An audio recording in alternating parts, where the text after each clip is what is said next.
السلام عليكم ورحمة الله وبركاته، طلابنا طلاب الصف الثاني الثانوي. يا رب دايما تكونوا كده بخير وصحة وعافية إن شاء الله. معادنا مع محاضرة جديدة من محاضرات فيزياء تانية ثانوي، والجزء اللي احنا داخلين عليه ده يا شباب يعتبر بداية الفيزياء كده، شد حيلنا فيه. جزء ممتع وحلو، بس هتسمع فيه شكاوي كتير قوي. انا مش عايزك تحط دماغك مع اي حد، عايزك بس تركز في محاضراتك وتشوف الدنيا عندك فيها ايه، وان شاء الله باذنك يا رب كده هنبسط لك المعلومه على قد ما نقدر ونحاول نوصلها لك، بحيث ان انت الدنيا تبقى حلوه معاك وما يبقاش فيه اي مشاكل. بص شويه، احنا اتكلمنا على الفصل الاول والفصل الثاني الفصل الثالث على ادوات القياس ووحدات قياس وسرعه وعجله وقوانين نيوتن الاول والثاني والثالث. النهارده نتكلم في موضوع مختلف، الا وهو الموائع. يعني اصلا كلمه مائع، بص شويه، لما نبدا كده نعرف مع بعض يعني ايه اصلا موائع. تعالى بس قبل ما نعمل ده كله نظبط بس الحياه بتاعتنا.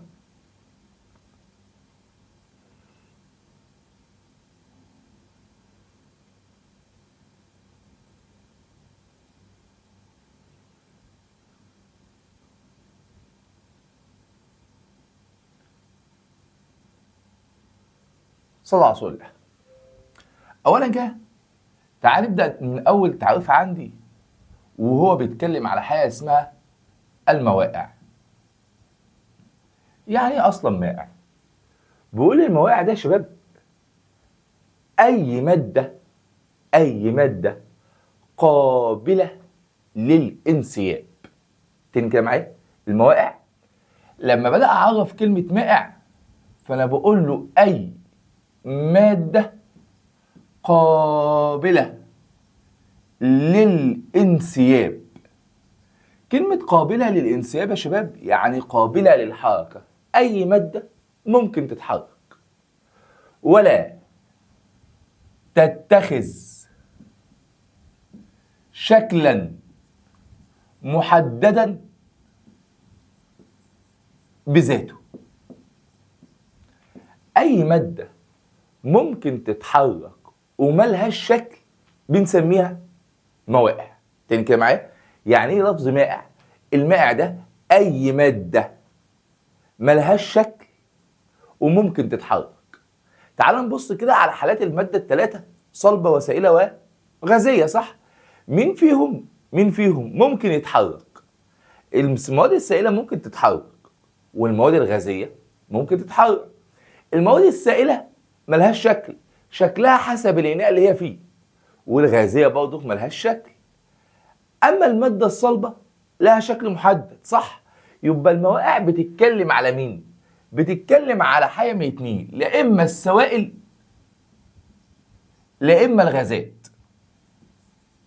يبقى الموائع دي هتخص مين ومين؟ هتخص السوائل وتخص مين؟ ونخص الغازات. يبقى الموائع اي ماده قابله للانسياب ولا تتخذ شكلا محددا بذاته. وتتكلم على مين؟ هتتكلم على السوائل وتتكلم على مين؟ على الغازات. ده رقم واحد. رقم اتنين، تعال نبص كده على حالات الماده ونتكلم فيها شويه. الماده لها ثلاث حالات، عندي مواد صلبه وعندي مواد سائله وعندي مواد غازيه. تعال نبص كده على المواد الصلبه اللي عندي هنا يا شباب. لو انا هرسم الجزيئات بتاعه الماده الصلبه هرسمها بالشكل ده، هلاقي الجزيئات لازقه في بعض. فاول سؤال هساله نفسي، هل الماده الصلبه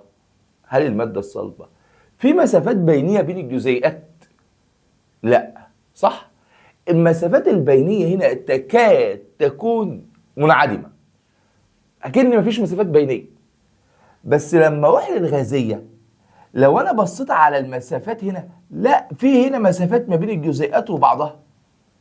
المسافات اللي هنا كبيره نسبيا، صح كده؟ يبقى المواد الصلبة لو أنا جيت أبص عليها مفيش مسافات بينية، بينما المواد السائلة في مسافات بينية بس كبيرة نسبيا. طب لما أروح على بص على الغازية، لو بصيت على المسافات البينية بتاعت المادة الغازية هلاقيها كبيرة جدا. كبيرة إيه؟ جدا. طب تعال نبص المادة الصلبة، هل الجزيئات اللي فيها ممكن تتحرك؟ أولا مفيش مسافات إن الجزيئات تتحرك فيها، فالجزيئات لازقة في بعض، فلما تيجي تتحرك بتهتز في مكانها. بتهتز فين؟ في مكانها. فبيتقال على حركة الجزيئات المواد الصلبة حركة اهتزازية موضعية. حركة اهتزازية موضعية. يبقى المادة الصلبة تعال نقول في مسافات بينية؟ لا. مسافات بينية مالها؟ تكاد تكون منعدمة.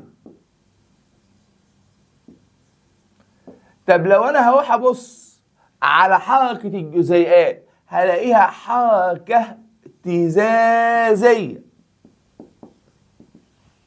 طب لو انا هتكلم على المادة السائلة في مسافات، المسافات البينية مالها يا معلم؟ كبيرة نسبيا.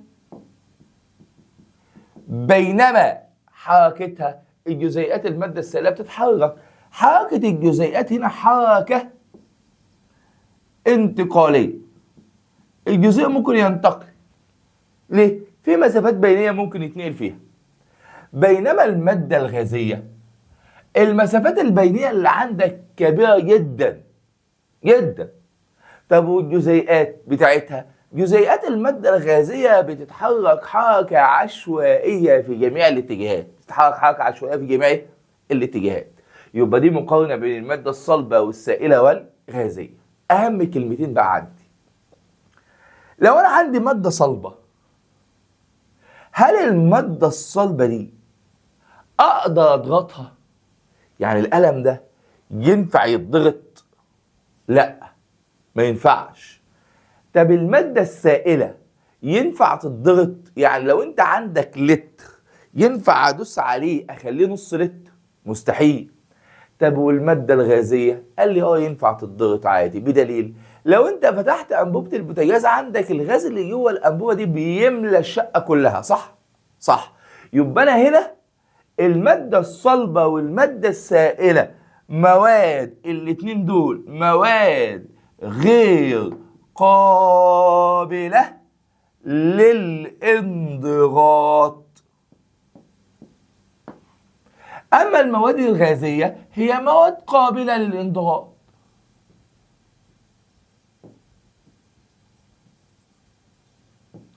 ومن أهم المعلومات اللي عندك، أهم معلومة عندي ألا وهي المواد القابلة والغير قابلة للانضغاط. يبقى المواد السائلة والصلبة هي مواد قابلة غير قابلة للانضغاط، بينما المواد الغازية هي مواد قابلة للانضغاط. احنا بقى هندرس مع بعض الموائع. هندرس في الموائع ايه؟ صلى الله على رسول الله. اولا الموائع يا شباب بنقسمها لحاجتين، لا اما موائع هندرسها في حالة سكون، موائع ساكنة، لا اما موائع هندرسها في حالة حركة بنسميها موائع متحركة. الموائع الساكنة يعني كوباية مية، كوبايه فيها شويه ميه والميه دي ساكنه، فاحنا هندرسها في حاله السكون. هندرس فيها ايه بقى؟ هندرس فيها مفهومين، مفهوم يسمى الكثافه ومفهوم تاني يسمى الضغط.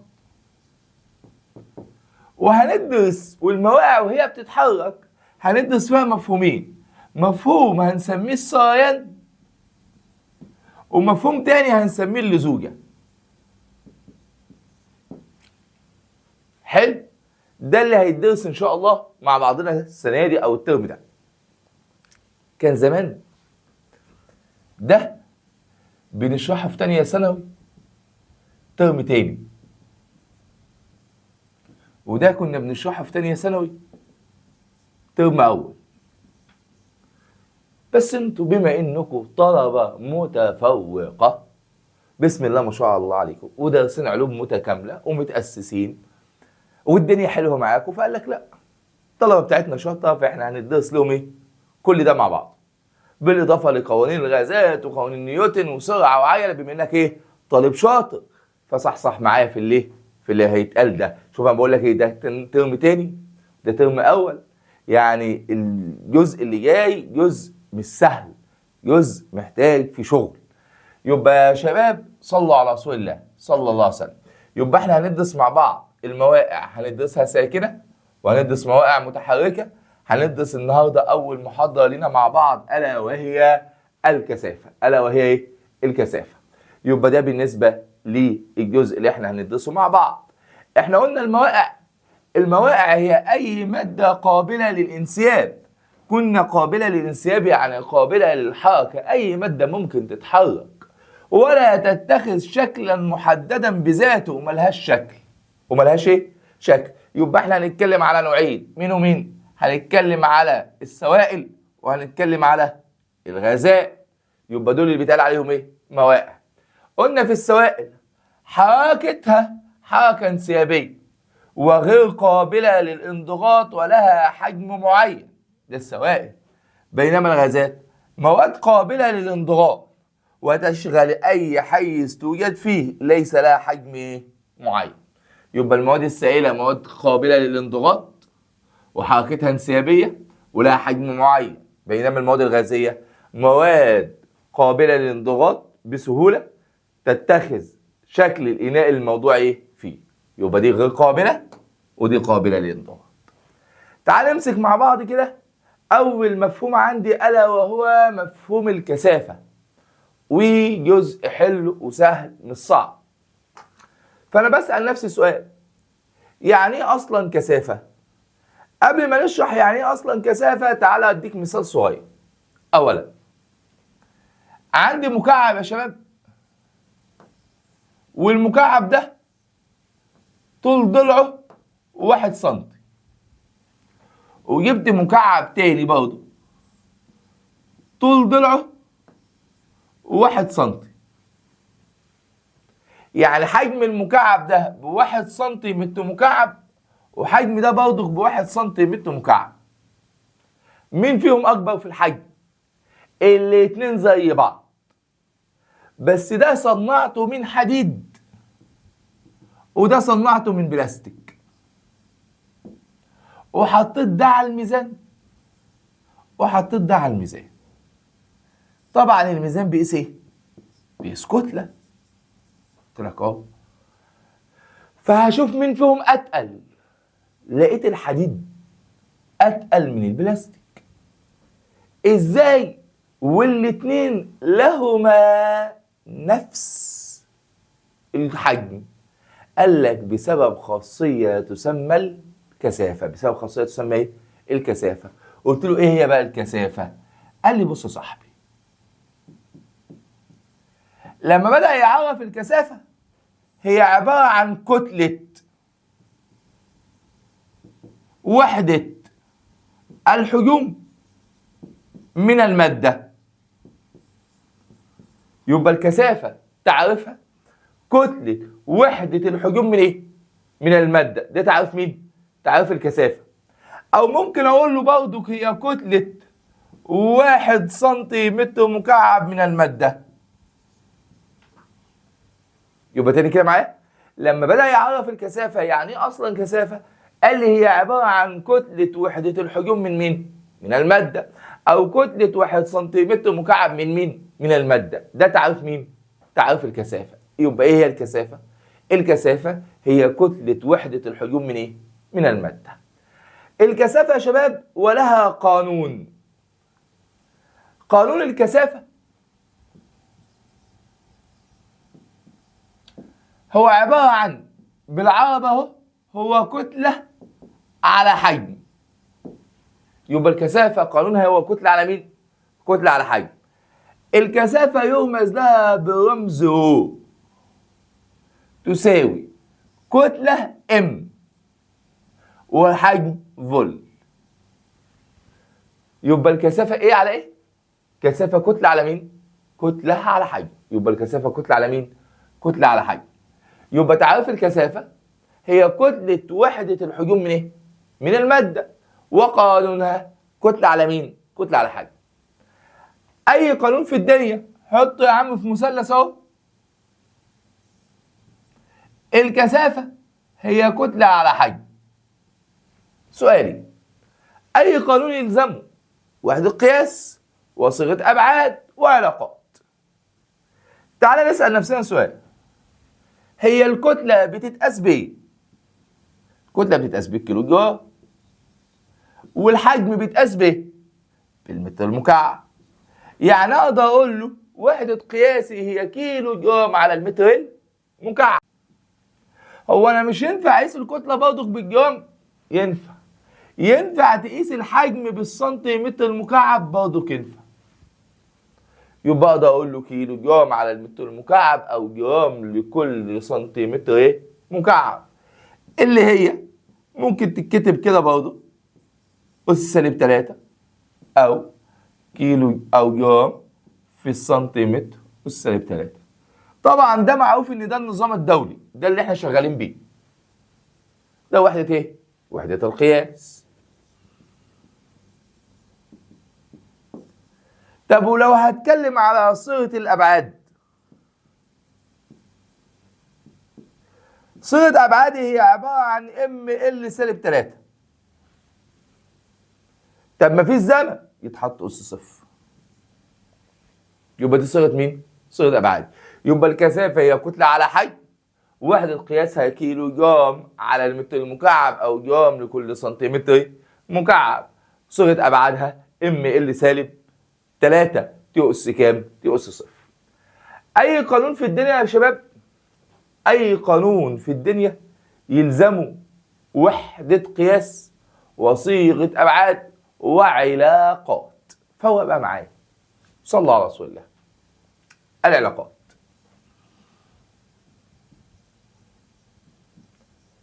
بص يا صاحبي، أنا هرسم 3 علاقات. أول علاقة ما بين الكتلة والحجم، وهرسم علاقة تانية ما بين الكثافة والكتلة، وهرسم علاقة تالتة ما بين الكثافة والحجم.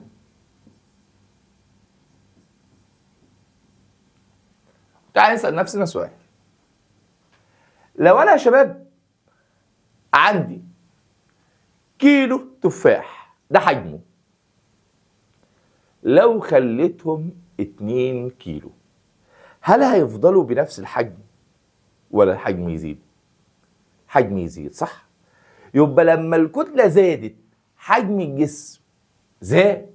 يبقى كل ما بزود الكتلة كل ما الحجم يزيد. يبقى العلاقة علاقة ايه؟ طردية. طب وميلك؟ لو انا هقسم كتلة على حجم هيديك ايه؟ هيديك كثافة. يديني ايه؟ كثافة. يبقى تاني كده معايا، كل ما الكتلة تزيد حجم الجسم ايه؟ يبدأ يزداد. طب تعالى نشوف ايه العلاقة بين الكثافة والكتلة. اولا انا القانون بتاعك اهو، انا الكثافة كتلة على حجم. طبعا اللي فوق بعض مقسومين واللي في وش بعض مضروبين. اي حد في الدنيا يقول لك ايه العلاقة بين الكثافة والكتلة، يقول لك ده علاقة طردية يا مستر. وانا معاك. امتى تكون طردي؟ قال لي طردي وسكت. لا، هتقول لي طردي عند ثبات الحجم. تقول لي طردي عند ثبات ايه؟ ثبات الحجم. طب السؤال، هو لو انا عندي مادة زي الحديد انا زودت كتلتها، هل حجمها يفضل ثابت؟ لا طبعا، حجمها بيزيد. فلما الكتلة زادت، مش الكثافة اصلا هي عبارة عن كتلة على حجم؟ لما كتلة المادة زادت حجم المادة ايه؟ برضه زاد. الكتلة زادت والحجم زاد بنفس المقدار، اذا تظل الكثافة ثابتة. ازاي يعني تظل الكثافة ثابتة؟ صلى على رسول الله. انا عندي هنا مثلا كيلو من حديد، انا بقول مثلا حجمه 1 سنتي أو 1 متر مكعب، لو خليته 2 كيلو الكتلة زادت، هل حجم الجسم هيفضل ثابت؟ لا، هيزيد، هيبقى ب2. طب لما تيجي تحسب الكثافة، هي الكثافة كتلة على حجم، يبقى الكثافة هنا ب1. طب وهنا كتلة على حجم، يبقى 2 على 2، يبقى برضه الكثافة بكام؟ ب1. إذا الكثافة ثابتة ولا اتغيرت؟ الكثافة ثابتة. يعني كل ما بزود كتلة المادة تظل كثافة المادة إيه؟ ثابتة. ليه؟ عشان أنا لما بزود الكتلة حجم الجسم بيبدأ يزداد، ده زاد ده زاد، فضلت الكثافة ثابتة. طب والحجم؟ نفس الكلام، ما هو الحجم زاد الكتلة زادت، فتظل الكثافة إيه؟ فتظل الكثافة ثابتة. يبقى الكثافة يا شباب ملهاش علاقة ولا بالكتلة ولا بالحجم، للنوع الواحد من المواد، لنفس النوع لنفس النوع لنفس النوع. يبقى تعالى نكتبها كده، معلش الحتة ديت والحتة دي مهمة. صلى على رسول الله صلى الله عليه وسلم. أولا لما يتكلم ويقول لك تعالى نكتبها كده ونقول له إيه؟ الكثافة، بص الكلام، خاصية مميزة للمادة، مالها؟ لا تتغير. بص الكلام، بتغير الكتلة أو الحجم. لا تتغير بتغير الكتلة إيه؟ أو الحجم، للنوع الواحد من المواد. يبقى الكثافة لا تتغير بتغير الكتلة أو الحجم للنوع الواحد من إيه؟ من المواد. يعني لو أنا عندي قطعة من النحاس وقطعة من النحاس وقطعة من النحاس، كلهم نحاس، مين فيهم أكبر كثافة؟ مش كلهم نحاس؟ قلت لك يبقى كلهم نفس الكثافة. يا عم ده كتلته كبيرة، المشكلة حجمه كبير، فلما تيجي تحسب كتلة على حجم يديك رقم ثابت، هنا نفس الرقم هنا نفس الرقم. يبقى الكثافة خاصية مميزة للمادة لا تتغير أو لا تتوقف على كتلة الجسم أو حجمه، بس خلي بالك للنوع الواحد من إيه؟ من المواد، لنفس النوع لنفس النوع يا تانية ثانوي، لنفس إيه؟ النوع. يبقى لما يجيلك في الامتحان عند زيادة كتلة قطعة من النحاس للضعف فإن كثافتها تصل ثابتة، عند زيادة حجم قطعة من الحديد للضعف فإن كثافتها تظل ثابتة لا تتغير. يبقى لو أنا بتكلم على نفس النوع يبقى الكثافة تظل إيه؟ تظل ثابتة. طب السؤال، إيه اللي يغير لي الكثافة؟ صلوا على رسول الله. العوامل التي يتوقف عليها الكثافة. ايه اللي ممكن يغير لي الكثافة؟ الكثافة تتغير بتغير نوع المادة. انا لو نوع المادة اختلف الكثافة تختلف. يبقى اول معلومة عندك الا وهي نوع المادة. نوع المادة بيتغير في مين؟ بيتغير في الكثافة. هل الحديد كثافته زي النحاس؟ قال لي لا. كثافته زي الألمنيوم؟ قال لي لا. كثافته، كل مادة من المواد اللي عندك لها كثافة مختلفة. مين مسؤول عن الكثافة؟ نوع مين؟ نوع المادة. 2. صلى على رسول الله صلى الله عليه وسلم. أولا دي قطعة من حديد ودي قطعة من نحاس، هل الاتنين نفس الكثافة؟ طبعا لا. مش ده حديد وده نحاس، نوع المادة اختلف فالكثافة اختلفت. بس أنا هجيب حديد وهجيب نحاس الاتنين نفس الحجم، هجيب مكعب من حديد واجيب مكعب من ايه؟ من نحاس، والاتنين لهما نفس ايه؟ نفس الحجم، واحط الاتنين على الميزان. هل الكتلة زي بعض؟ قال لي لا، الكتلة مختلفة. فأنا بسأل سؤال، مين اللي يغير كتلة المادة؟ ليه كتلة الحديد مختلفة عن كتلة النحاس؟ قال لي لكل مادة من جوه يا شباب، صلوا على رسول الله، في جزيئات. المادة بتتكون ايه؟ من جزيئات. وعايز اقول لك على حاجة صغيرة، ايه هي؟ كل جزيء عندك ليه حاجة اسمها وزن ذري. ليه حاجة اسمها وزن ايه؟ وزن ذري.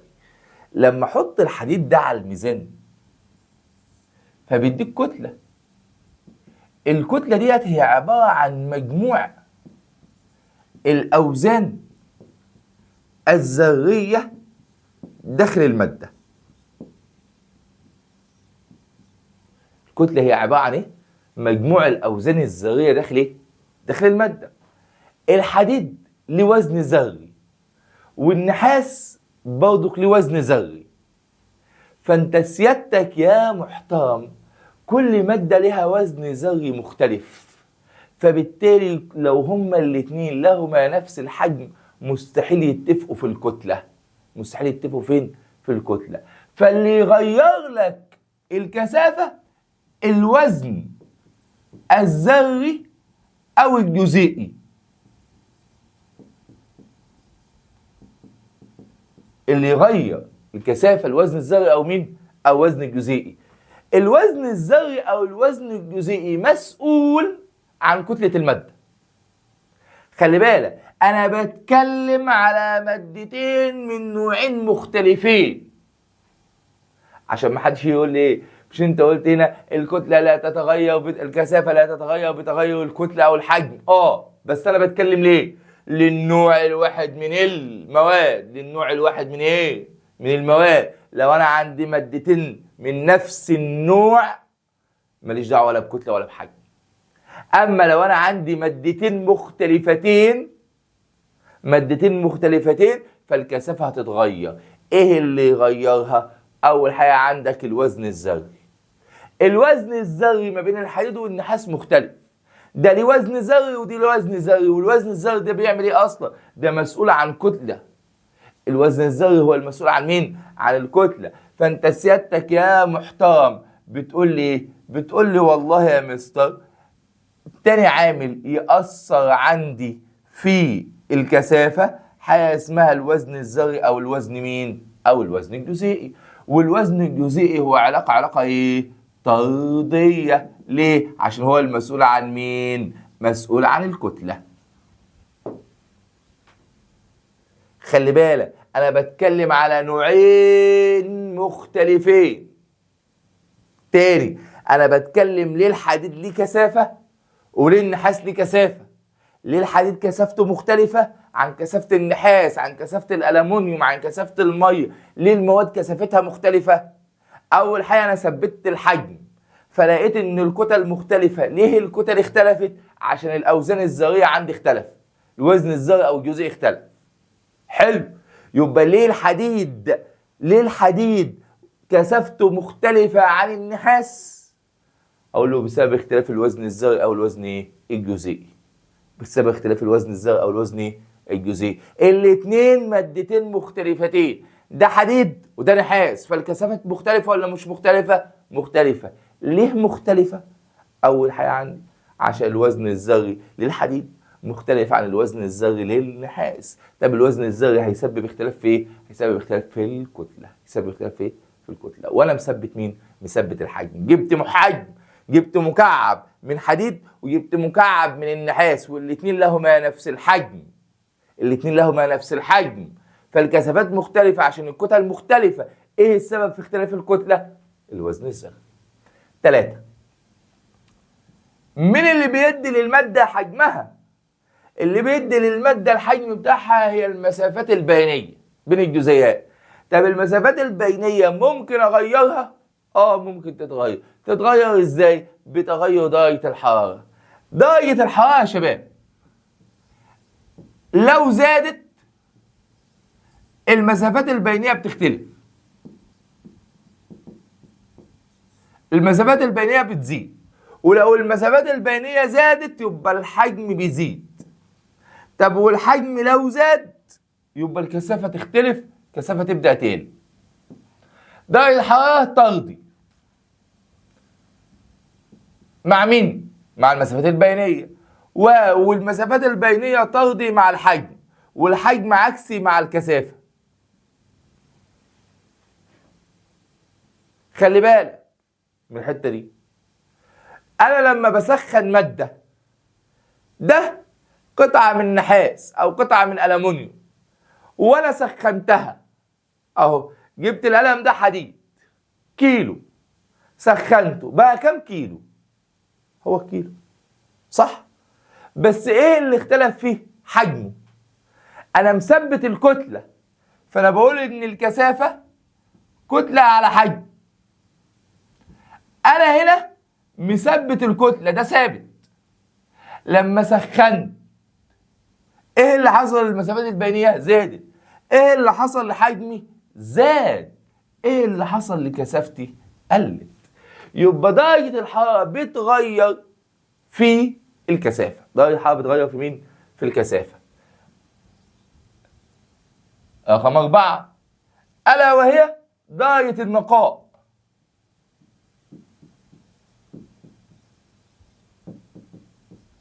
درجة نقاء المادة أو الشوائب اللي موجودة عندي. كل ما المادة نقية والمادة فيها شوائب بتختلف كثافتهم. 5 الضغط، وهو علاقة طردية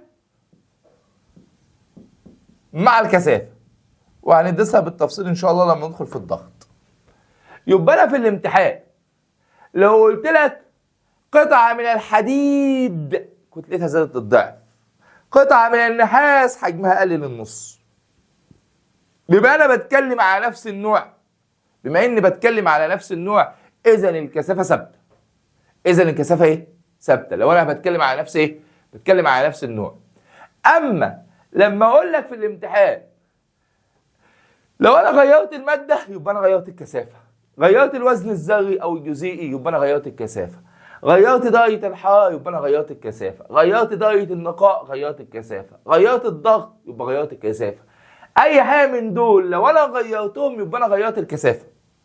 أما لو جيت في الامتحان وقلت لك الكتلة زادت، الحجم زاد، الكتلة قلت، الحجم قل، تقول لي الكثافة تظل إيه؟ تظل ثابتة.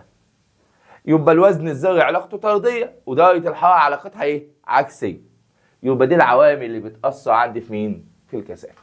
يبقى تعالى كده واحدة واحدة نعرف إيه هي الكثافة. الكثافة هي كتلة وحدة الحجوم من المادة. قانونها إن الكثافة هي كتلة على حجم. الكثافة هي كتلة على مين؟ على حجم. وحدة قياسها كيلو جرام على المتر المكعب أو جرام لكل سنتيمتر مكعب. يبقى الكثافة كتلة على مين؟ كتلة على حجم. العوامل التي يتوقف عليها الكثافة. يبقى الكثافة بتتوقف على إيه؟ أولا الوزن الذري للعناصر أو الوزن الجزيئي للمركبات، وهي علاقة إيه؟ طردية. 2 المسافات البينية بين الذرات أو الجزيئات. مين اللي بيغير في المسافات البينية تانية ثانوي؟ درجة الحرارة، وهي علاقة إيه؟ عكسية. وضيف معاهم نوع المادة، نوع المادة والضغط ودرجة النقاء. العلاقة بين الكتلة والحجم هي علاقة طردية، وميلك يديك الكثافة. هنا كثافة وحجم ثابت، هنا كثافة وكتلة ثابت.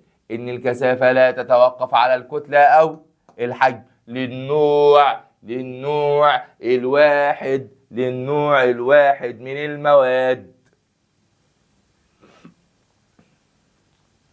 وانت شبهه كده وانت بتذاكر. صلى على رسول الله. بص يا باشا، بقول لك ايه، الكثافة لا تتغير كثافة المادة بتغير الكتلة أو الحجم، فهي ثابتة للمادة الواحدة. المادة إيه؟ الواحدة. وتتغير الكثافة بتغير نوع المادة أو درجة الحرارة. يبقى الكثافة تتغير بتغير نوع المادة أو درجة إيه؟ الحرارة. تتغير الكثافة بتغير درجة الحرارة. ليه؟ لأنها تغير في المسافات البينية، وبالتالي تغير في الحجم فيتغير الكثافة. تعال نمسك بقى إرشادات الحل واحدة واحدة، وصلوا على رسول الله صلى الله عليه وسلم. إيه ده؟ المهم، فهو كده يا صاحبي معايا. أولا القانون بتاعي، الكثافة هي كتلة على حجم. تعالى عشان نخلص من الحوار بتاع المسائل ده والناس تصحصح فيه شوية. أول حاجة عندك في القانون ألا وهو الكتلة. الكتلة مش محتاج أفهمها لك، من الحاجات اللي أنت هتلاقيها في الأسئلة. أول حاجة عندك ألا وهو الميزان. بيجيب لي في الامتحان ميزان ويحط لي عليه جسم ويكتب لي تحت كده 200 جرام. إذا ولا مغمض، الميزان ده بيقيس كتلة، يبقى هنا كتلة أو قراءة الميزان تعبر عن كتلة الجسم. قراءة الميزان تعبر عن كتلة مين؟ عن كتلة الجسم. يبقى قراءة الميزان تعبر عن كتلة الجسم. يبقى لما يلاقي ميزان ومكتوب عليه رقم يبقى دي كتلة الجسم اللي معاك. أو يروح يجيب لك ميزان ويحط لك على الميزان ده كأس، كوباية يعني، ويديك الكوباية دي فاضية ويكتب لك هنا 200 جرام. يحط لك في الكأس ده سائل، يحط لك في ميه، فأصبحت قراءته 250 جرام. يبقى وأنا مغمض كتلة الكأس هنا أو كتلة السائل هنا بكام؟ ب50. كوباية فاضية على الميزان ب200. لما حطيت فيها سائل أصبحت كتلة الكأس بالسائل 250. يبقى أنا حطيت سائل قد إيه؟ 50. خلي بالك عشان أنت تيجي تسألني بعد كده في السؤال زي كده يقول لك إيه؟ كأس كتلته وهو فارغ 200 ملئ بسائل فأصبحت كتلته 250. إذا كتلة السائل هنا بكام؟ ب50. ده رقم 2. رقم 3، أولا يا شباب أنت خدت قبل كده معايا إن الوزن، وزن أي جسم هو عبارة عن كتلة في عجلة الجاذبية، صح؟ وزن أي جسم هو عبارة عن إيه؟ كتلة في عجلة الجاذبية. يعني أنا لو عايز أحسب الكتلة، الكتلة وزن على عجلة مين؟ على عجلة الجاذبية. طب إيه رأيك يا صاحبي؟ أجي هنا وأقول له إن الكثافة هي كتلة على حجم، فأنا هشيل الكتلة دي وأحط قيمتها اللي هي وزن على عجلة الجاذبية، وده الحجم زي ما هو. ده قانون تاني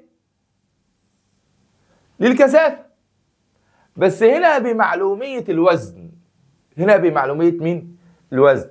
يعني اقدر اقول له الكثافة كتلة على مين؟ على حجم في عجلة ايه؟ جاذبية. يبقى تاني الكتلة مش افكارها قليلة قوي، ميزان محطوط عليه جسم، يبقى القراءة المكتوبة على الميزان ده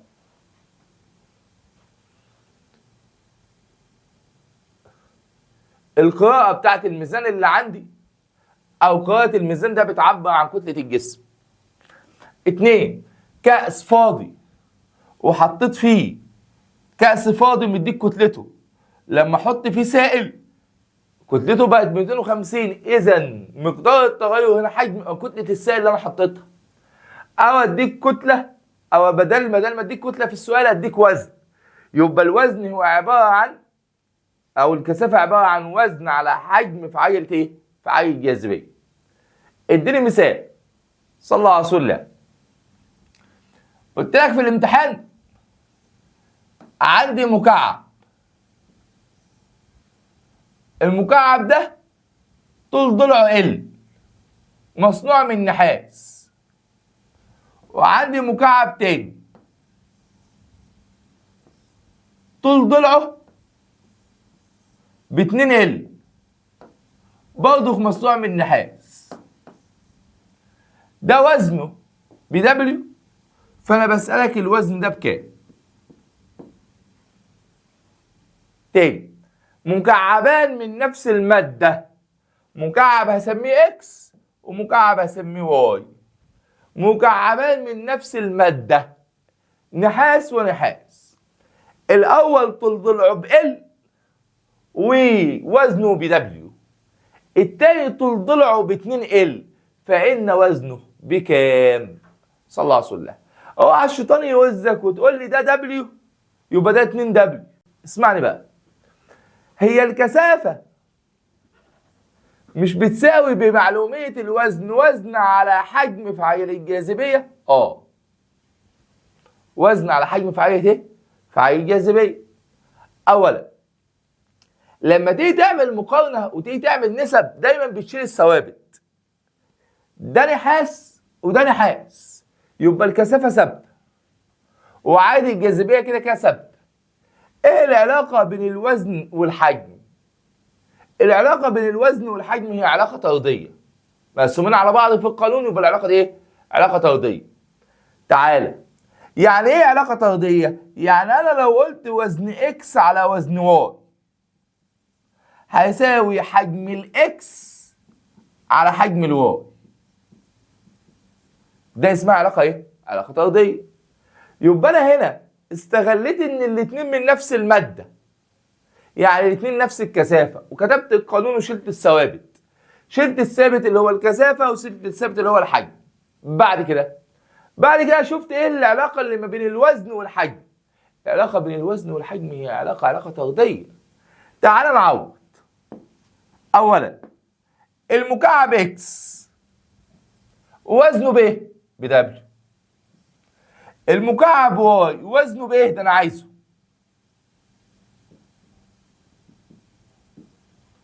المكعب اكس حجمه بايه؟ مش ده مكعب، حجم المكعب اللي تكعيب، يعني ده اعتبره بواحد تكعيب بواحد، وده 2 تكعيب بكام؟ ب8.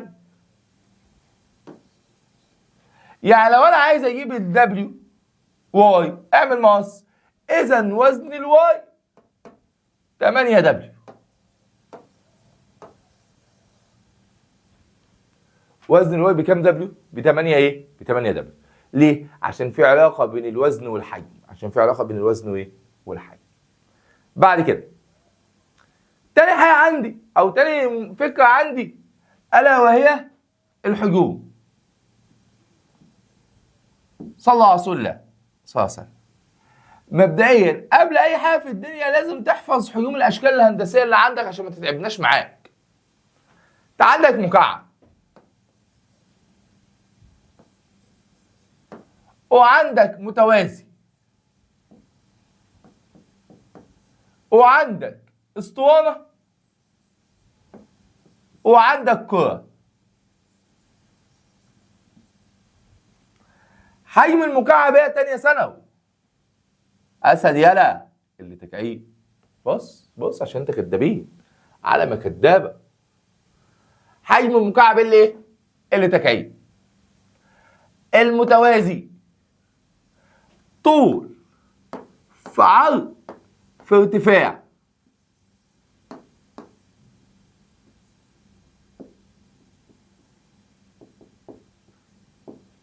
حجم المتوازي طول في عرض في، مفيش واحد غبي يقول لي ايه اللي تكعيب. عشان الطول مختلف عن العرض مختلف عن الارتفاع، ال في ال في ال. يبقى المتوازي هو طول في عرض في ارتفاع. طب الاسطوانه، طبعا انت عارف شكل الاسطوانه صح؟ على شكلها اهو. حجم الاسطوانه يا تانية ثانوي. سامع حد بيقول لي ايه؟ اي شكل هندسه مستر لو انت عايز تجيب حجمه، اي شكل هندسي هو عباره عن مساحه القاعده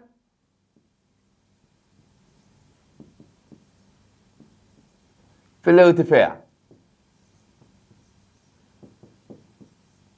يبقى الاسطوانه حجمها مساحه قاعده في ارتفاع. طب لو انا ما عنديش مساحه، هي الدايره اولا القاعده عباره عن دايره، مساحه الدايره هي عباره عن باي ار تربيع في الاتش، حيث الارض نصف قطر.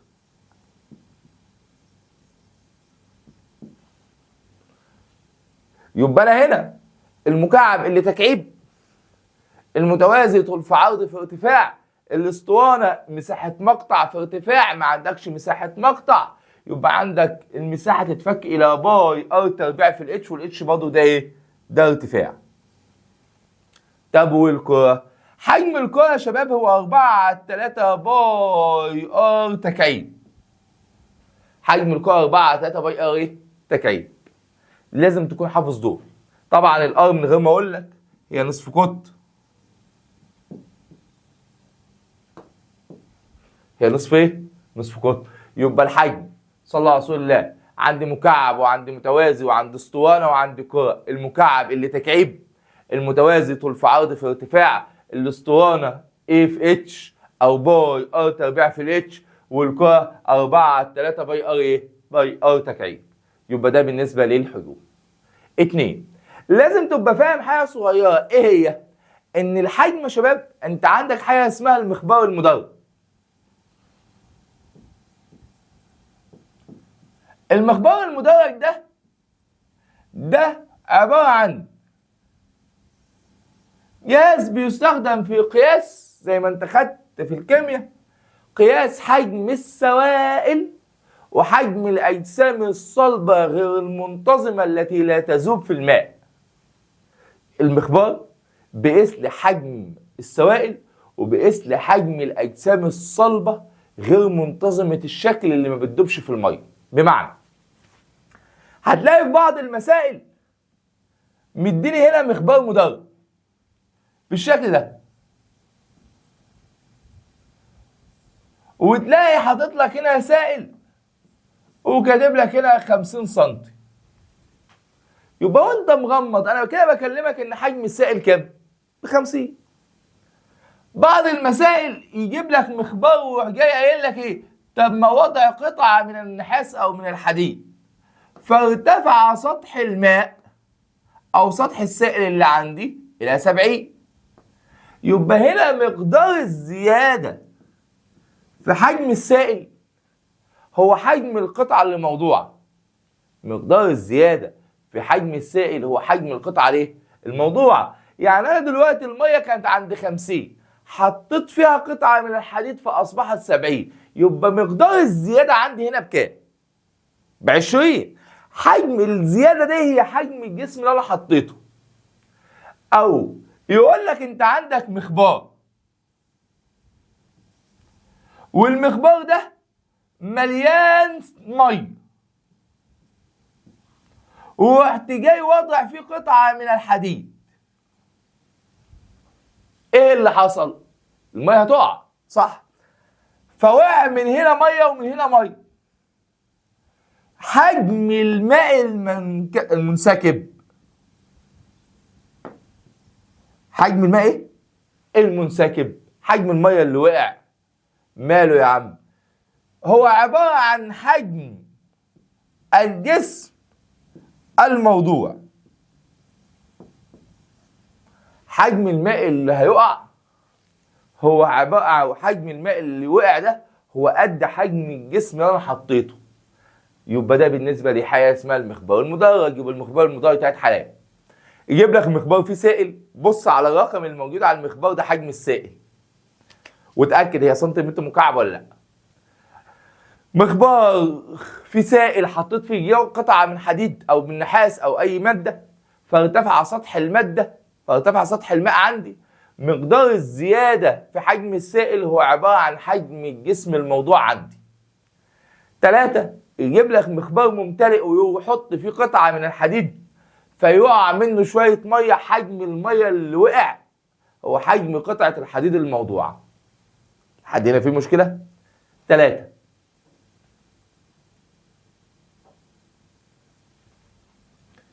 تعالى نمسح ده كده الأول. فاضل معايا حتة صغيرة في الحجم، ألا وهي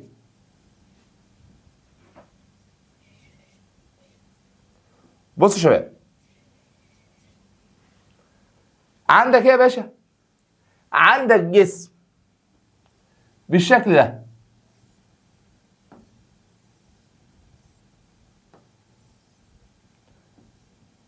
الجسم اللي عندك ده يا صاحبي أطوال أضلاعه 3 2 1، ده متوازي.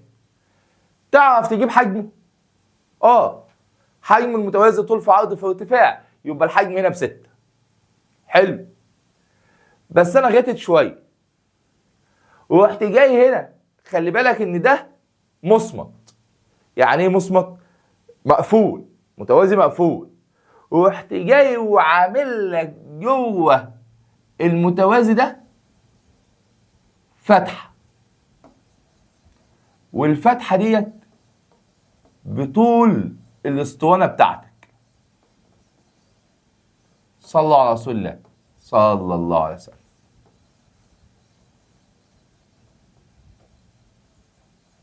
استنى بس نلون ده كده.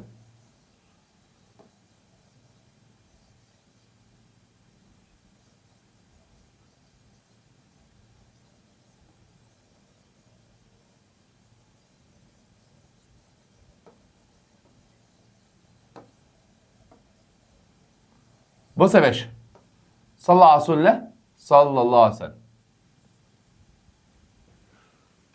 انا عملت ايه؟ جبت متوازي زي ده، اطوال اضلاعه ب3 و2 و1، ورحت جاي في قلب المتوازي وعملت فيه فتحه بطول المتوازي لحد تحت. حلو حلو. فانا بسألك، هل حجمه هيفضل زي ما هو ولا يقل ولا يزيد؟ يقل، صح. هيقل قد ايه؟ هيقل بمقدار الحته اللي انا فتحتها فيه. فالجسم ده بنسميه جسم مجوف. جسم ايه؟ مجوف. الاجسام المجوفه لو انا عايز اجيب حجمها، فانا بقول لك هات لي حجم الجسم، فانت بتقول لي ايه؟ حجم الجسم هو عباره عن حجم الاسطوانه، او انا اسف، عباره عن حجم المتوازي ناقص حجم التجويف اللي عندي. يبقى الفول هو عباره عن فول للجسم ناقص فول للتجويف. يبقى تاني، صلى على رسول الله، لو انا عندي اجسام والاجسام دي عملت فيها فتحات، عملت فيها تجويف، وقلت لك والله انا عايز احسب حجم الجسم دلوقتي، فانت بتقول لي صلى على رسول الله. اولا الجسم ده عباره عن متوازي، حجمه طول في عرض في ارتفاع، يبقى الحجم عندي بتاع الجسم ب6 ناقص الحته اللي انت عملتها دي.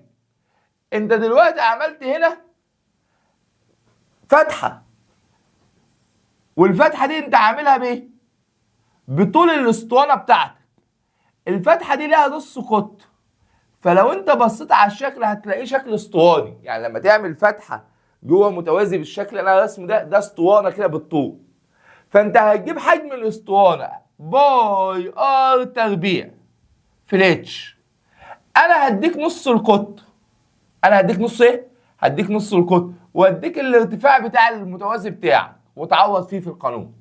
يبقى لو انا عندي اجسام مجوفه، والله الكثافه هتساوي ام على فول للجسم ناقص فول للتجويف.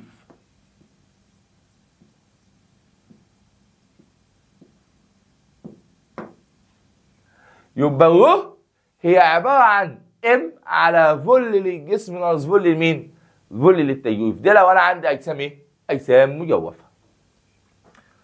فاضل معايا حته صغيره الا وهي الكثافه النسبيه وحالات الخلط.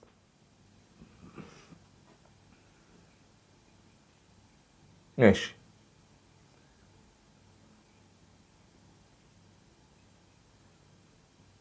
طب قبل ما اقول الكثافه النسبيه هقول لك لو انا عندي مادتين عايز اعمل لهم عمليات خلط. يعني ايه اعمل لهم عمليات خلط؟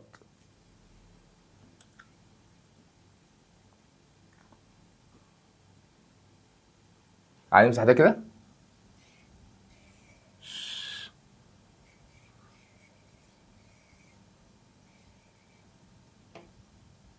صلى على رسول الله صلى الله عليه وسلم.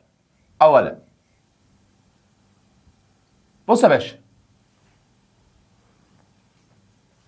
عندي زيت وعندي ميه. عندي زيت وعندي ايه؟ ميه. الزيت ليه كثافه والميه ليها كثافه، وخلطتهم على بعض. هيحصل ما بينهم امتزاج؟ لا. يعني هيدخلوا في بعض؟ لا. الزيت يطفو على سطح الميه، صح؟ حلو. انا دلوقتي يا باشا عايز اسال سؤال. لو انا عندي سائلين وعايز اخلطهم على بعض هيديني حاجه اسمها خليط. انا عايز احسب كثافه الخليط ده كله بكام. طب يتحسب ازاي؟ صلوا على رسول الله. اولا تعالى نسال نفسنا سؤال. لو معاك لتر زيت ومعاك لتر ميه وخلطتهم على بعض يبقى معاك كام لتر؟ 2 لتر، صح؟ اذا اللتر ده حجم الخليط هو عباره عن فول 1 زائد فول 2، صح؟ حجم الميه زائد حجم مين؟ زائد حجم الزيت. طب يا ابو الصحاب، هو الحجم اصلا بيساوي ايه؟ بيساوي كتله على كثافه. يعني اقدر اقول له هشيل ده واكتب مكانه ام على رو، بس ده لمين؟ للخليط. يساوي ام على رو للسائل الاول زائد ام على رو للسائل الثاني. حلو. طب تعالى صلوا على رسول الله، هسألك سؤال تاني. ده لو انا عايز احسب كثافة الخليط بمعلومية الكتلة. لو معايا كيلو زيت و3 كيلو ميه يبقى انا معايا كام؟ 4 كيلو، صح؟ يبقى انت عايز تقول لي ام للخليط مالها يا عم؟ هي عبارة عن ام للسائل الاول زائد ام للسائل الثاني. طب الام اصلا قانونها ايه؟ قانونها هي عبارة عن رو في الفول. خليط بيساوي رو في الفول للسائل الاول زائد رو في الفول للسائل الثاني. يبقى ده لو انا عايز احسب كثافة الخليط بمعلومية الكتل، وده لو عايز احسب كثافة الخليط بمعلومية الحجم. يبقى رو في الفول خليط هو عبارة عن رو في الفول للسائل الأول زائد رو في الفول للسائل الثاني زائد رو في الفول للسائل الثالث. أما لو عندي حجم فأنا أقول له ام على الرو للخليط هي عبارة عن ام على رو للسائل الأول زائد ام على رو للسائل الثاني. هنا حسابة الخليط بمعلومية الكتل. خلي القانونين دول معاك عشان نشتغل بيهم كمان شوية. تعالى بقى نخش على حاجة اسمها ايه؟ الكثافة النسبية، أو ساعات يقولوا عليها الوزن النوعي. مبدئيا ايه هي الكثافة النسبية؟ كثافة معروف رمزها رو، صح؟ النسبية ملهاش رمز، فاحنا هنقول كثافة نسبية على طول رو، ونكتب تحتيها كلمة نسبية. الكثافة النسبية يا شباب هي عبارة عن كثافة المادة على كثافة الماء. كثافة المادة على كثافة مين؟ المية. طب ليه مية؟ كثافة المية ثابتة. هيعمل 2 لا اما بواحد لا اما ب1000. 1 جرام لكل سنتيمتر مكعب او 1000 كيلو جرام لكل متر مكعب. يبقى الكثافة النسبية هي عبارة عن النسبة بين كثافة المادة على كثافة الماء. واوعى تنسى ان الكثافة النسبية ليس لها وحدة قياس. ليه؟ عشان ده نسبة. يبقى لما يحسب اي كثافة نسبية في الدنيا، الكثافة النسبية قانونها كثافة المادة على كثافة الماء، او كتلة حجم معين من المادة على كتلة نفس الحجم من الماء. يبقى الكثافة النسبية عشان تحسب أي كثافة نسبية بتجيب كتلة المادة تقسمها على كتلة المية، أو تجيب كثافة المادة تقسمها على كثافة المية. خلي بالك إن أنت ممكن تطلع هنا بقانون برضه. لو أنت عايز تحسب كثافة المادة مش هحط ده على واحد وأعمل مص. يعني أقدر أقول له كثافة المادة هي عبارة عن كثافة نسبية في كثافة الماء؟ كثافة المادة هي عبارة عن الكثافة النسبية في كثافة مين؟ المية. يبقى تاني، لو أنا عايز أحسب الكثافة النسبية هي كثافة المادة على كثافة الماء، أو كتلة المادة على كتلة الماء. ومن هنا ممكن أطلع قانون لكثافة المادة، أقدر أقول له كثافة نسبية في كثافة مين؟ في كثافة المية. وأخيرا آخر حاجة في الدرس عندي ألا وهي تطبيقات على الكثافة. صلى الله على رسول الله صلى الله عليه وسلم. لو جيت تبص على تطبيقات على الكثافة يا شباب، عندي حاجة صغيرة اسمها الدم، وعندي حاجة اسمها البول، والمفروض في كثافة للمحاليل الإلكتروتية.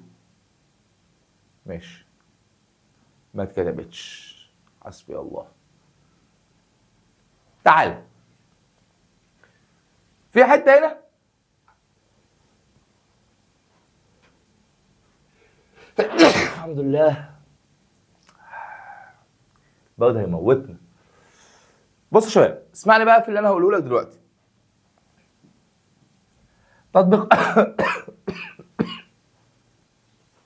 تطبيقات حياتية. في التطبيقات الحياتية يا شباب، لو انا عايز اتكلم عليه في حاجة اسمها المحاليل او البطاريات. عارفين بطارية العربية؟ بطارية العربية ساعات ربنا يكرمك كده يا رب وتجيب عربية، حلو الكلام، واحدة قاعدة تحت البيت تنتشك عين، تصحى الصبح تدور في العربية والله ما عايز تدور، خلاص. فتسأل حد يقولك دي البطارية نايمة، البطارية عايزة تشحن. البطارية يا شباب لو أنا هبص عليها من جوه هي عبارة عن ألواح من الرصاص. ألواح من إيه؟ من الرصاص. بيتحط هنا ليها مية النار اللي هو حمض الكبريتيك اللي هو H2SO4. هنا جوه البطارية هنا في مجموعات اسمها مجموعات الكبريتيك. المجموعات دي منتشرة داخل مين؟ داخل البطارية بتاعتي. أنا لما البطارية تكون نايمة أنا بروح للراجل بتاع العربيات، فبيجيب جهاز ويحطه جوه البطارية وبيقيس فيها كثافة مجموعة الكبريتات. لو لقي كثافة مجموعة الكبريتات قليلة فالبطارية دي عايزة تشحن، فبيضيف لها مية نار فالبطارية بتشحن. يبقى البطارية لما يكون في حالة تفريغ، في حالة ايه؟ تفريغ، ايه اللي بيحصل؟ بيحصل ان نسبة مجموعة الكبريتات بتبدأ تقل. الكبريتات هنا يا شباب بتبدأ تتجمع على ألواح الرصاص، بتبدأ تتجمع على ألواح الرصاص. لما تتجمع على ألواح الرصاص بتكون لي حاجة اسمعني كده معايا، لما بتبدأ تتجمع على ألواح الرصاص بتكون لي حاجة اسمها كبريتات رصاص. بص يا شباب، صلى الله عليه وسلم، البطارية فيها ألواح من الرصاص بحط لها ميه نار اللي هو حمض الكبريتيك. نتيجه الاستهلاك طول ما انا شغال بالعربيه، مجموعه الرصاص او مجموعه الكبريتات ديت بتبدا تتفاعل مع الرصاص وتكون حاجه اسمها كبريتات ايه؟ رصاص. فتبدا نسبه مجموعه الكبريتات تبدا تقل. يبقى في حاله التفريغ في المحاليل الالكتروليتيه تقل نسبه مجموعه الكبريتات نتيجه تفاعلها مع الواح مين؟ مع الواح الرصاص. طب لو انا دلوقتي عايز اشحن، بروح جاي مفضي ميه نار، فتبدا مجموعه الكبريتات اللي هنا، تبدا مجموعه الكبريتات اللي عندي اللي كانت اتجمعت على الواح الرصاص تبدا تتحرر وترجع تاني للمحلول، فنسبه مجموعه الكبريتات تبدا تزيد. يبقى في حاله الشحن لما البطاريه تشحن تزداد مجموعه الكبريتات،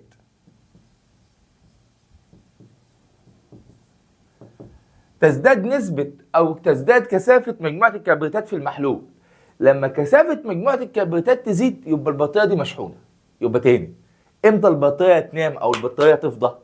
البطارية تفضى لما مجموعة الكبريتات تستهلك، يعني نسبتها تبدأ تقل وتتجمع على ألواح مين؟ الرصاص. امتى تكون في حالة شحن؟ لما امتى اشحنها؟ لما الاقي مجموعة الكبريتات نسبتها بدأت تزيد في مين؟ في المحلول. بعد كده عندي يا شباب من التطبيقات على الكثافة برضو حاجة اسمها قياس الدم، كثافة الدم. الإنسان الطبيعي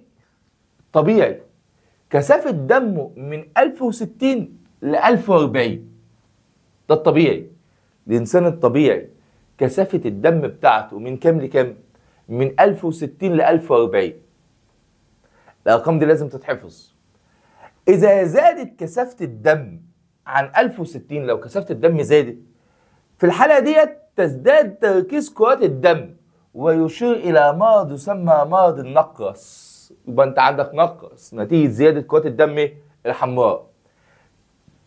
طب لو أقل من 1040، لو أقل من 1040 يبقى أنت عندك نقص في كرات الدم، يبقى أنت عندك أنيميا. يبقى الطبيعي من 1040 إلى 1000 وكم؟ 1060. لو أنت أقل من كده عندك أنيميا. زيادة عن 1060 عندك نقص. أنيميا نقص كرات دم حمراء، نقص زيادة كرات دم حمراء. طب والبول؟ البول الطبيعي 1020. 1000 وكم؟ و20. زاد عن ال 1020 يبقى أنت عندك أملاح. يبقى أنت عندك إيه؟ أملاح. تعال نحل كده شوية صغيرين مع بعض كده. بسم الله. بسم الله الرحمن الرحيم. أولا بقول لك إيه؟ من وحدات قياس الكثافة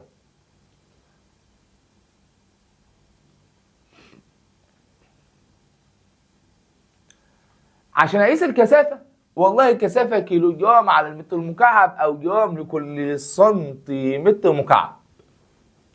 2. أنا بقول لك في السؤال نسبة كثافة المحلول الإلكتروليتي في البطارية بعد التفريغ من البطارية إلى كثافتها بعد الشحن. يبقى النسبة تفريغ شحن. والله في التفريغ نسبة المحلول بتكون كبيرة ولا قليلة؟ قليلة. في الشحن نسبة المحلول بتكون إيه؟ كبيرة. طب قليل على كبير يديك إيه؟ يديك أقل من الواحد مين؟ أقل من الواحد الصحيح. اللي بعده بقول لك إيه؟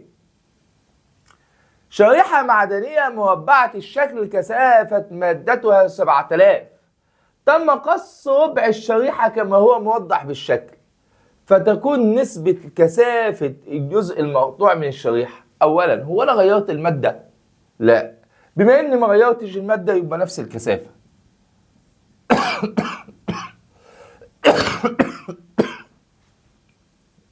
ما نفس المادة.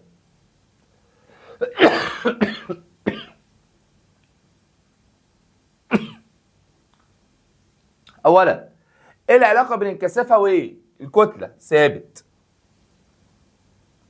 بقول لك إيه؟ كرتان معدنيتان، عندي كرتين اهم معدنيتان نصف قطرها R وكثافتها ρ، والثانية نص قطرها ب2R وكثافة مادتها ب2 ρ، فإن النسبة بين الكتل. صلى الله على رسول الله. أنا عندي كده كثافات مختلفة يعني كتل مختلفة. تعال تعال اكتب القانون.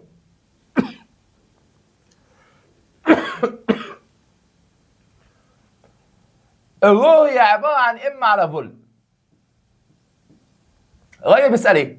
عايز النسبة بين الكورتين، يعني عايز النسبة بين ام1 على ام2 تساوي. ايه العلاقة بين الكتلة والكثافة؟ علاقة طردية، يبقى رو1 على رو2 في. ايه العلاقة مع الحجم؟ علاقة عكسية. الكتلة مع الحجم علاقة ايه؟ طردية برضه، انا اسف. الكتلة مع الحجم علاقة ايه؟ علاقة طردية. فهقول له والله الكتلة يبقى فول1، هقول له فول1 على فول2. يبقى انا عايز نسبة، فانت تشوف النسبة. العلاقة ما بين الكتلة والكثافة طردي، يعني مثلا مش ثابت، ما هو ثابت لنفس النوع بس هنا كورتين مختلفتين يبقى مش ثابت. يبقى الام والرو طردي، يبقى اقول له ام1 على ام2 بيساوي 1 على رو2. مع الحجم عكسي، انا اسف، مع الحجم طردي برضه، يبقى فول1 على فول2. تعالوا نعوض. الاول كثافتي كانت ب1 والثانيه كثافتها ب2 في. تعالى نجيب حجم الكرة. هي حجم الكرة مش 4/3 باي ار تكعيب. سيبك من الثابت ده خالص، ما الثابت لما تيجي تقسمهم على بعض هيطيروا. تعالى نشوف حجم الاولاني. نص قطر الاولاني بكام؟ بار، يعني بكام؟ ب1 تكعيب ب1. طب والتاني نص قطرها بكام؟ ب2 تكعيب ب8. يعني 1 في 1 ب1 و2 في 8 بكام؟ ب16. يبقى النسبة تديك 1 على كام؟ 1 على 16. يبقى تاني، صلى على رسول الله صلى الله عليه وسلم. بص يا شباب، انا عندي كورتين مختلفتين. كورتين ايه؟ مختلفتين. كلمة كورتان مختلفتان يبقى الكتل والحجم مختلفة. في علاقة ما بين الكثافة والكتلة هنا، وفي كثافة وحجم هنا. فانا راجل محتار. عندي الكرة الأولى بتاعتي نص قطرها R وكثافتها ρ، والتانية نص قطرها ب2R وكثافتها ب2 ρ. فأنا لما أجي أتكلم على حاجة صغيرة وهو عايز نسبة بين الكتل، أنا القانون بتاعي وعايزك تتعلم تعمل إزاي نسبة. إن الكثافة هي كتلة على حجم. الكتلة والكثافة طردي، يبقى اقول له ام1 على ام2. الكتلة والحجم طردي، يبقى اقول له فول1 على فول2 واعوض عليه في القانون. بقول ايه في السؤال؟ اولا، الشكل المقابل يمثل العلاقة بين كتلة مختلفة لمادة ما وأحجامها، وذلك عند ثبوت درجة الحرارة عند إكس، إذا علمت أن الكثافة النسبية للمادة 5/10. أولا، أوجد وأحجامها، احسب كتلة المادة إكس. أنا عايز الكتلة. صلى على رسول الله. أولا أنا عندي كثافة المادة كثافة نسبية. طول ما انت في كثافة نسبية احسب كثافة المادة. كثافة المادة هي عبارة عن الكثافة النسبية، هي عبارة عن كثافة نسبية في كثافة ماء. كثافة المادة هي عبارة عن كثافة نسبية في كثافة مين؟ في كثافة مية. الكثافة النسبية عندي ب5/10 وكثافة المية عندي ب1000، هو اللي مديها لي. يبقى كثافة المية 5/10 في 1000 ب 500. بكام؟ ب 500. يبقى كثافة المية هنا بكام؟ ب 500. أو كثافة المادة هنا بكام؟ ب 500. أنا عايز أحسب الحجم. أنا عايز أحسب الكتلة. وأنا عندي الحجم ب6. مش ده مثلثك يا صاحبي؟ مش أنت بتقول لي إن الكثافة هي كتلة على حجم؟ قلت لك أه. أنا عايز أحسب الكتلة. الكتلة بتساوي إيه في إيه؟ كثافة في حجم. يبقى كتلة المادة هي كثافة في حجم. طب الكثافة أنا مطلعها ب 500 والحجم عندي ب6. ما هو عند النقطة إكس، عند النقطة إكس كان حجمك بكام؟ ب6. 500 في 6 بكام؟ 5 في 6 ب 30 يعني 3000.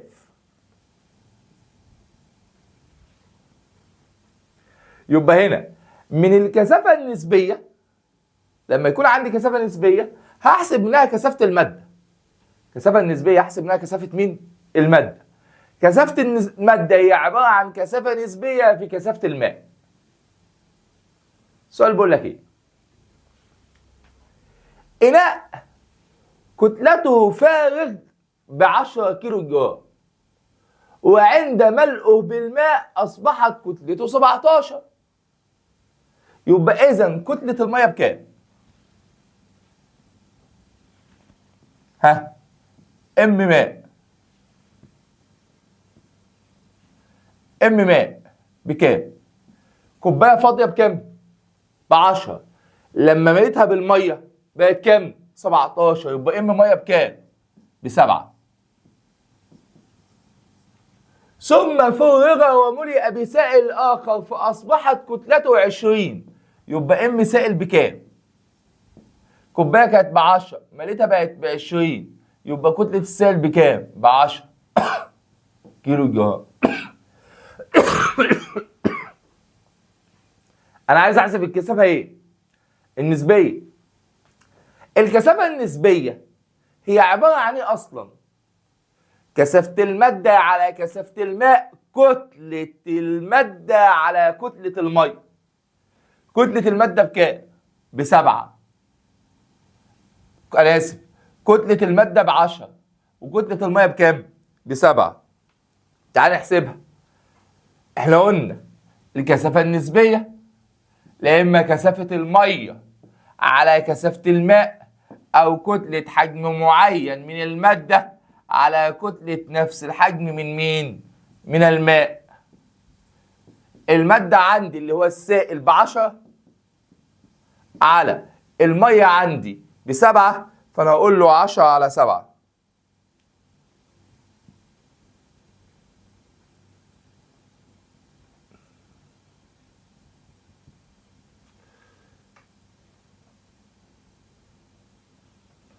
عشرة على 7 فيها الكم؟ فيها 1.42. 1.42. واحد علامة 4 2 8 يعني 3. ماشي. يبقى اهو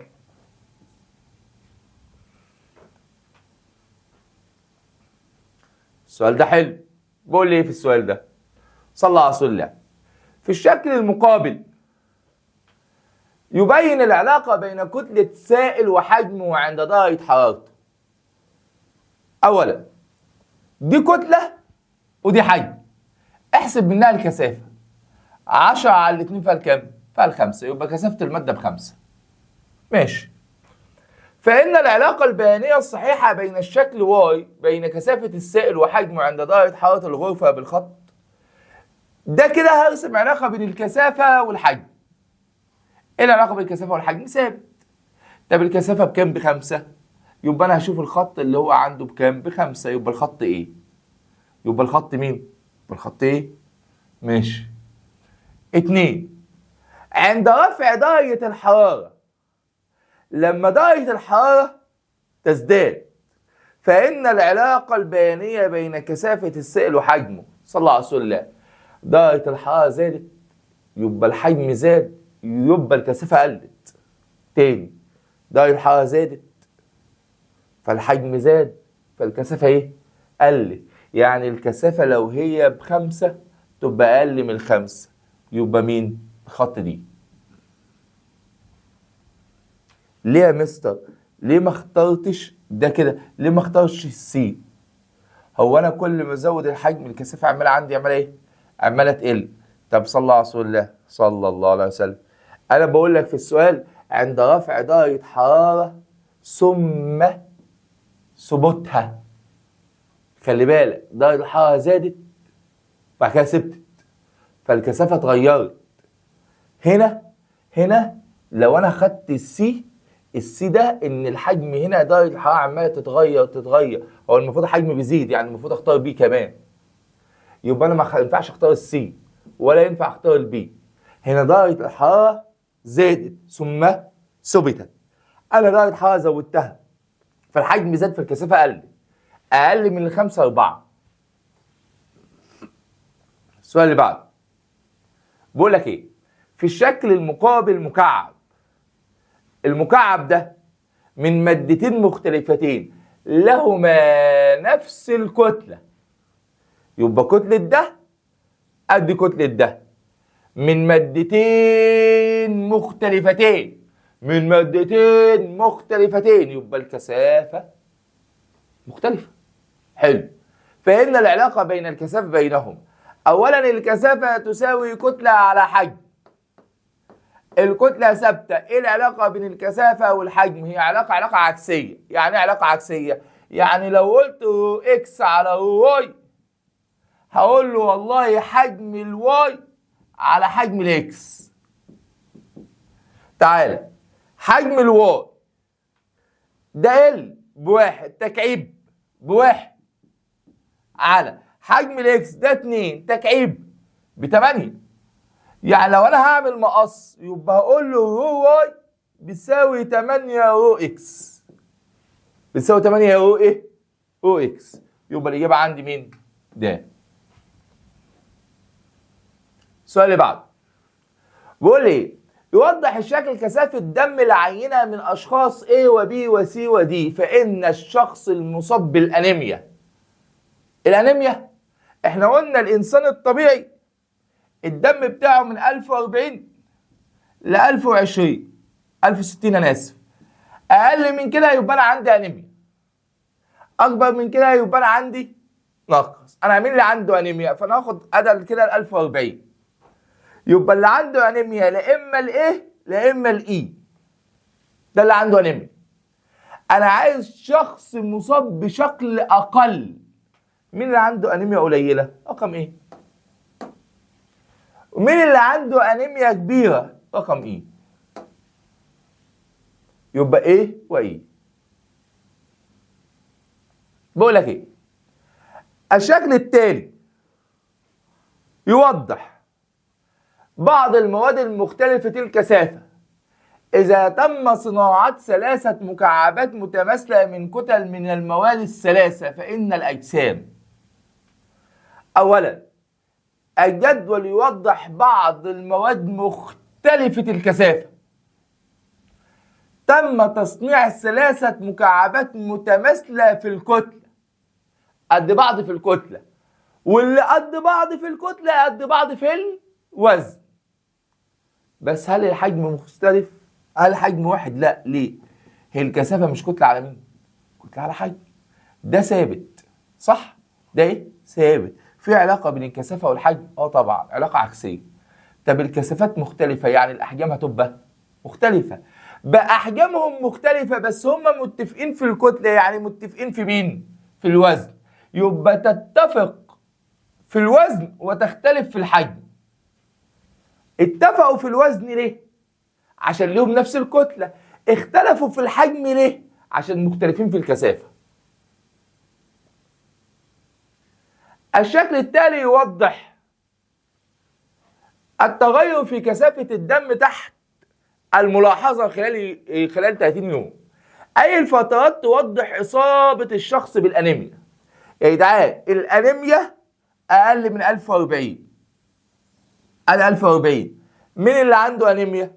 من بي لسي ومن سي لدي. دول اللي عندهم أنيميا. من بي إلى سي ومن سي إلى دي. من بي إلى سي ومن سي إلى دي. دول اللي عندهم أنيميا. ليه؟ عشان دول الأقل من 1040. بس بقول لك ايه؟ 3 أنابيب زجاجية متماثلة وضعت فيها حجوم متساوية مختلفة زيت وجليسرين وماء على الترتيب، بحيث كانت كتلة الزيت وكتلة الجليسرين وكتلة المية، فإن ترتيب الكثافة. تقريبا المخابير دي كلها نفس الحجم، صح؟ يبقى هنا الحجم ثابت، صح؟ فهشوف ايه العلاقة بين الكثافة والكتلة؟ علاقة طردية، كثافة وكتلة علاقة طردية. مين في دول أكبر كتلة؟ الجليسرين. بما إنك أكبر كتلة فأنت أكبر كثافة. مين أقل كتلة؟ الزيت، يبقى دي أقل كثافة. يبقى أكبر كثافة الجليسرين، بعد كده المية، بعد كده الزيت. جليسرين أكبر، مية، زيت. طب أنت رتبتهم كده ليه يا مستر؟ والله عشان الحجوم متساوية، الحجوم بتاعتهم قد بعض، فالكثافة هي كتلة على حجم. الكثافة كتلة على حجم. ايه ده؟ الحجم متساوي، يبقى في علاقة بين الكتلة والكثافة. علاقة ايه؟ طردية. بقول لك ايه؟ في معمل تحاليل لكشف عن تركيز الأملاح في البول، كانت النتيجة ل4 أشخاص كالآتي. ده الكثافة بتاعتي. أي الأشخاص بزيادة في الأملاح؟ الزيادة في الأملاح يبقى أكبر من 120. مين الأكبر من 120؟ مفيش غير 130. يبقى الشخص بيه هو اللي عنده أملاح. أنت عندك البول 1020، زاد عن 1020 أنت عندك أملاح.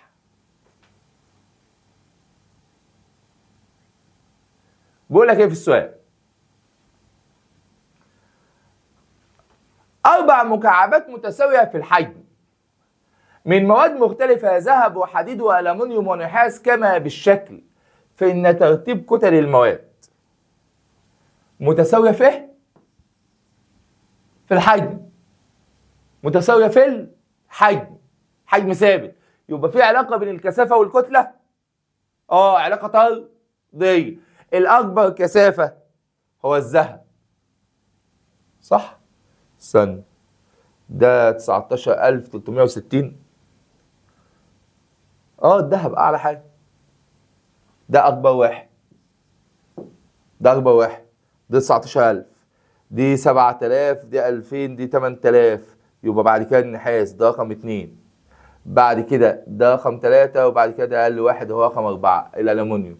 يبقى لما هرتبهم هرتب ذهب، نحاس، حديد، ألمنيوم، ذهب، نحاس، حديد، ألمنيوم. طب ليه رتبت الترتيب ده؟ عشان الحجوم متساوية، يبقى العلاقة بين الكتلة والكثافة طردية.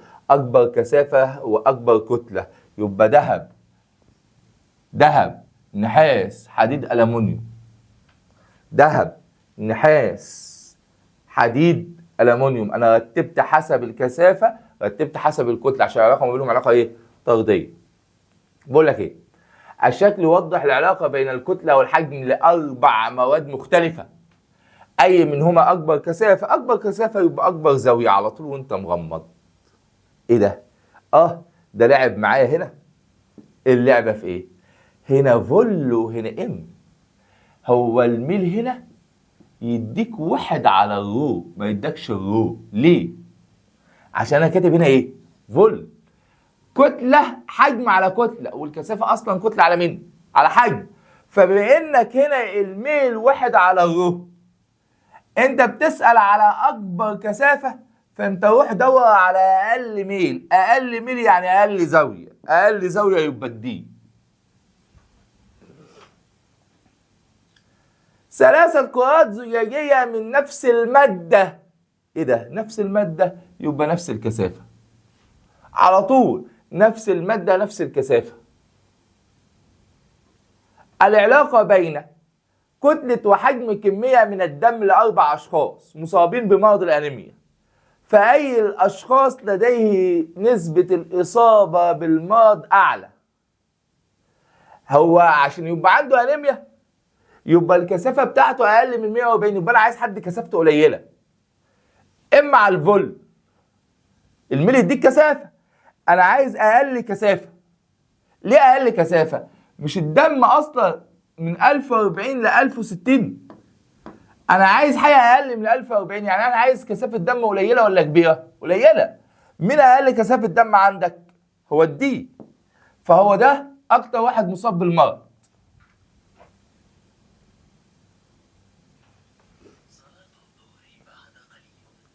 بقول لك ايه، اخر سؤالين معايا كده. الرسم المقابل يمثل علاقه بين حجم وكتله عينات بول لاربع اشخاص مختلفه، فان الشخص الذي لديه زياده في نسبه الاملاح، زياده في نسبه الاملاح يعني كثافه البول بتاعته اكبر من 1020، يبقى انا عايز حد كثافه البول بتاعه كبيره. طب الكثافه كبيره، هنا الميل صح معلش في الاسئله زي دي، الميل هنا مش كثافه، الميل هنا واحد على الكثافه. ليه؟ عشان انا كاتب لك هنا فول وكاتب لك هنا ام. انا بتكلم على املاح كبيره يعني كثافه البول كبيره، يبقى انا بتكلم على ميل قليل. مين الميل القليل هنا؟ الاف. شباب صلى على رسول الله صلى الله عليه وسلم، ركز كده على المحاور. هنا مكتوب ام ومكتوب فول، انا اسف، مكتوب فول ومكتوب ام، يبقى الميل واحد على الرو، مش الرو، واحد على. طب لما اسالك على اكبر كثافه يبقى انا بدور على اقل ميل، عشان العلاقه علاقه ايه؟ عكسيه. بقول لك ايه، وضعت ثلاثه مكعبات متماثله من النحاس، دول نحاس نحاس نحاس، يعني كثافتهم ثابته. فعند رسم او حساب كثافه كل سائل، انا عايز من دول مين فيهم كثافه السائل كبيره؟ سائل. يلا انت هنا ما تروحش ترتب نحاس، النحاس اصلا متساويين في الكثافه. انا السوائل دي مختلفه، انا عايز اشوف مين فيهم اكبر كثافه ومين فيهم اقل كثافه. لو انت بصيت ده ماله؟ السائل كله تحت النحاس، يعني السائل كله تحت، يعني الكثافه بتاعت السائل هنا كبيره.